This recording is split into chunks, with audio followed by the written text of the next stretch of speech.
مومنو، اللہ اور اس رسول کی فرما برداری کرو، اور جو تم میں سے صاحب حکومت ہیں ان کی بھی۔ پھر اگر کسی بات میں تم میں اختلاف واقع ہو تو اگر اللہ اور روز آخر پر ایمان رکھتے ہو تو اس میں اللہ اور اس کے رسول کے حکم کی طرف رجوع کرو۔ یہ بہت اچھی بات ہے اور اس کا انجام بھی اچھا ہے۔ کیا تم نے ان لوگوں کو نہیں دیکھا جو دعویٰ تو یہ کرتے ہیں کہ جو کتاب تم پر نازل ہوئی اور جو کتابیں تم سے پہلے نازل ہوئیں ان سب پر ایمان رکھتے ہیں، اور چاہتے یہ ہیں کہ اپنا مقدمہ اللہ کے باغی کے پاس لے جا کر فیصل کرائیں، حالانکہ ان کو حکم دیا گیا تھا کہ اس کو نہ مانیں، اور شیطان تو یہ چاہتا ہے کہ ان کو بہکا کر رستے سے دور ڈال دے۔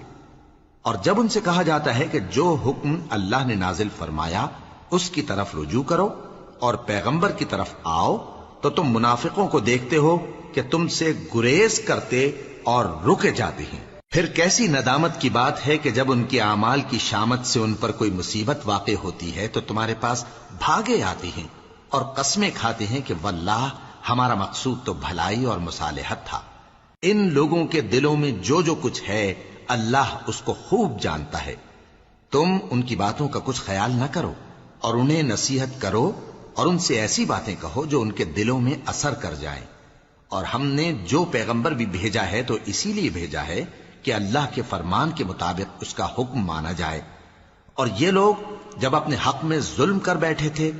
اگر تمہارے پاس آتے اور اللہ سے بخشش مانگتے اور پیغمبر بھی ان کے لیے بخشش طلب کرتے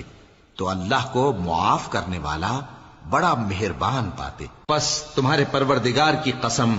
یہ لوگ جب تک اپنے تنازعات میں تمہیں منصف نہ بنائیں اور جو فیصلہ تم کر دو اس سے اپنے دل میں تنگ بھی نہ ہوں بلکہ اس کو خوشی سے مان لیں، تب تک مومن نہیں ہوں گے۔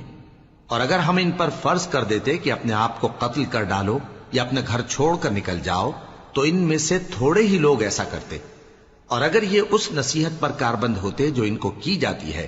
تو ان کے حق میں بہتر اور دین میں زیادہ ثابت قدمی کا موجب ہوتا،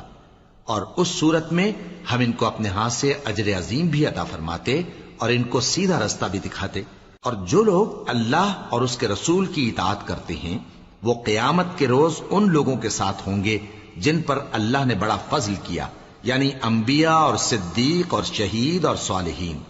اور ان لوگوں کی رفاقت بہت ہی خوب ہے۔ یہ اللہ کا فضل ہے اور اللہ جاننے والا کافی ہے۔ مومنو، جہاد کے لیے ہتھیار لے لیا کرو، پھر یا تو جماعت جماعت ہو کر نکلا کرو یا سب اکٹھے کوچ کیا کرو۔ اور تم میں کوئی ایسا بھی ہے کہ خواہ مخواہ دیر لگاتا ہے اور پیچھے رہ جاتا ہے، پھر اگر تم پر کوئی مصیبت پڑ جائے تو کہتا ہے کہ اللہ نے مجھ پر بڑی مہربانی کی کہ میں ان میں موجود نہ تھا۔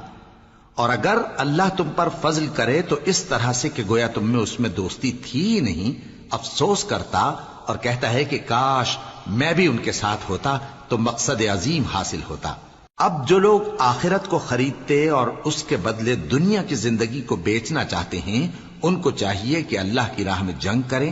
اور جو شخص اللہ کی راہ میں جنگ کرے پھر شہید ہو جائے یا غلبہ پائے، ہم عنقریب اس کو بڑا ثواب دیں گے۔